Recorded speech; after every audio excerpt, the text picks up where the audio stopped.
What do you do when some of your favorite movements are somewhat unstable? Do you drop them out completely in favor of only machines, or is there a smarter way?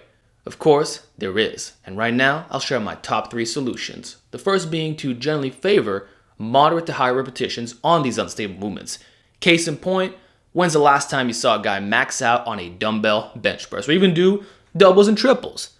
In all my years of going to commercial gyms, I've yet to see this a single time. And that says a lot, considering many love to ego lift on the barbell version. Seems like every Monday there's a novice or advanced lifter going heavy, brah. Yet, it's only on the competition style. Why is this the case? Well, you've all intuitively figured out that there's something off about going really heavy on unstable movements. The reason is that coordination was already compromised, which is already a huge red flag for hypertrophy. But some of the other biomechanical factors balance things out in terms of strength curves, movement patterns, being joint friendly, and the overloading potential still being there. But that doesn't change the fact that instability is still part of the equation. Now, this is usually not a problem when you're lifting moderate to higher reps, but when you go at 80, 85% or more, now the technique requirements go up even further. Now, this doesn't mean you can't adapt. I'm not saying it's a bad idea to train this way, but for most lifters who just want to get big, it's not the preferred way. Your body senses all this extra instability, which lowers force output. This is not what you want. And so I think this explains perfectly why my shoulders exploded when I stopped doing so much heavy standing overhead press. I didn't understand it at the time, but I'd gone from doing things like 10 sets of 3 with 185 to 3 sets of 12 with a plate or a little bit more. And what I noticed is I didn't have trouble stabilizing the weights nearly as much. Progression was smoother, my form looked cleaner, and even when volume was equated, I actually noticed better strength gains from the rep work, which is not what you would expect. Though with the seated version, this difference in rep range didn't really manifest as much in terms of net outcomes. And now I understand why. Well over a year later, the X factor all along was instability, which you're not going to see in studies. So we can talk all day about reps of 5 to 30 being equal for mass, but if you're also doing unstable movements, that changes things a bit. So if we extend this to other movements like handstand push-ups, I'd rather you not wear a weighted vest. If that means sticking to the 8 to 15 rep range, so be it. You're getting more out of less weight and won't need to brute force your way through by doing 5s that require even more balance. Same thing for lunges if we're talking about lower body. You've all seen me do a 300-pound lunge and in general go really heavy. Do I recommend the majority of you train that way? Honestly, no. And it's not how I built the majority of my strength. At a bare minimum, it should be 5 reps per leg, but even being in the 10 to 20 zone is probably preferred. Doesn't mean you're going to be doing body weight laps around the gym or lifting bench weight, but you probably don't have to go beyond the dumbbell stack considering the greater coordination demands. One more example, heavy weighted dips. On parallel bars, I can do 5 plates, yet with gymnastic rings, can only do 3. Though when I'm using high repetitions, there's only a plate difference apart. How is that possible? Because of instability. And this can be extended to many other lifts. Secondly, let's talk about order of priority. If you're mixing in stable and unstable movements, then you'll want to reserve the stable movements for the very end of your workout. Don't begin with it even though you're freshest and have the most overloading potential, because the longer you train, the more fatigue is generated. Not only in the primary movers, which have their own stabilization component, not many people know that, but also in the additional stabilizers. Plus, when you're pumped up to the max, you're tired, and have lost some of your focus, in general, your form will never look as clean. It's like me telling you to do a complete full body workout, and then at the very end, you're going to do 20 rep squats. Do you think your form is going to look as good compared to starting with it? No. And this is assuming you didn't even train your legs to begin with. If you did, it's going to be even worse. Same thing here. What that means is, if you're doing a machine chest press on a chest day, finish off with that. Your stabilizers are going to be shot, and now you can just brute force the weight. Perfect movement pattern every single time, and you'll be able to truly concentrate on the movement patterns that are already a little bit limiting. Now, regarding the unstable movements that come before that, I like to rank it in terms of which is the most unstable, yet also has the highest overloading potential. Because if we go strictly by stability, then we'd all be doing ring dips and handstand push-ups at the very start of our workout. But I don't think that would be ideal because of the loading potential.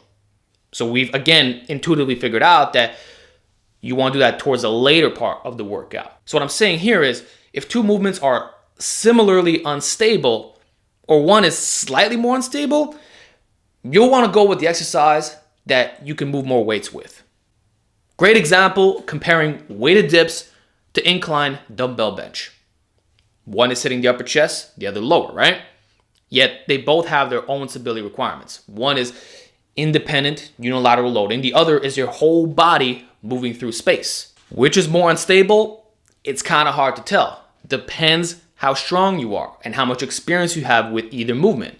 So I can't give you a one-size-fits-all approach. What I can say is that it's not a huge deal depending which one you start with, but all things being equal, start with the movement that you can lift more weights with. So if you can do 2 plates for 3 sets of 10 on weighted dips, whereas your dumbbell bench is only about 70 pounds, then you should probably stick to the dips. But if it's the reversal, you find that you're genuinely weaker at dips, I would flip it the other way around.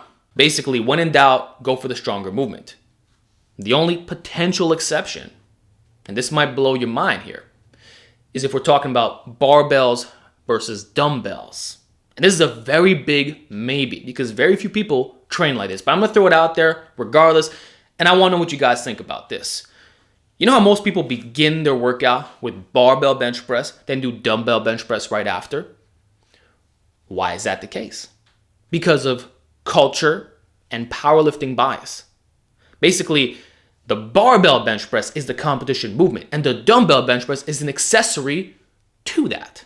But in a hypertrophy context, does that really matter? In fact, a lot of people stop doing the barbell version. They only stick to dumbbell. So if you're going to mix in both, I get the argument that, yeah, with the barbell, you can lift more weight, you can overload, but it's also a lot more stable, meaning if you were to theoretically do it as a second movement, would the drop-off in performance be less than the other way around of starting with the barbell, doing dumbbell right after? I propose that there's a high possibility of that being true because of the stability factor. So I would encourage you to experiment with this reversal unconventional order. Start with your dumbbell benching first, then the barbell. So that's where we can dive into the nuances. Finally, if you mostly use free weights, then you'll definitely want to feature an additional element of instability. The whole goal is to bridge the gap between highly unstable lifts and slightly less unstable lifts, but both are still unstable. Stay with me for a sec. If we're talking about dips, which is the example I gave you before, you might be able to do 2 plates on the bar version, but 1 on the ring version. What you want to do is try to get those numbers as close as possible. This ratio is not set in stone. It may be that way initially, but the more you train the rings, the closer those values can become. They'll never be 1-to-1 now, but if you attempt to become more stable, then in the future, when you do decide to go much heavier on the bar versions, you'll know for a 100% fact that stability was not what caused you to fail to lift. So the best example I can ever give you is my man, Mechanimal. He's been using the conjugate system with weighted calisthenics for well over a year now. At the start, his weighted ring dip was over 100 pounds weaker. Now it's a maximum of 50. So that is a massive improvement. How do you think that's going to affect his stability when he finally decides to go for 6 plates on the dip? In really strong lifters, this is quite literally a game changer. So again, don't be a minimalist. And when we go back to lifting, it should be clear that we shouldn't only use a straight bar. Mix in dumbbells. If your dumbbell performance is extremely weak, yet your barbell's all the way up to here, that's a clear identifiable weakness that once corrected will actually give you more carryover to your barbell pressing when you do all this dumbbell stuff. Because if you're still trying to stabilize and coordinate yourself, then your perspective that it might not be as good is flawed. So you want to be balanced. For calisthenics athletes, mix in rings.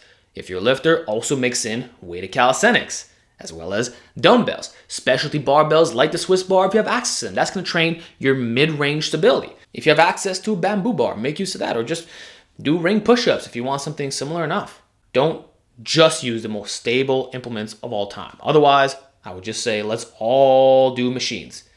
But I think we all know what's going to happen. If you follow that philosophy, then attempt to use free weights, you won't be getting the most out of the free weights.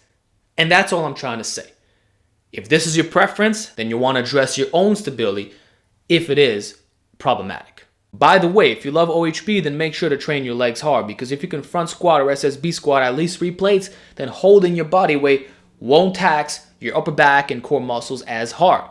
The whole kinetic chain is maximally developed, and therefore stability as high as it's ever going to be. So please don't be a leg day skipper. This solves a lot of problems. So that's it, guys. I hope you enjoyed this video. I tried to make it as simple as possible. If you have any questions or concerns, ask away in the comment section, and I will talk to you all next time.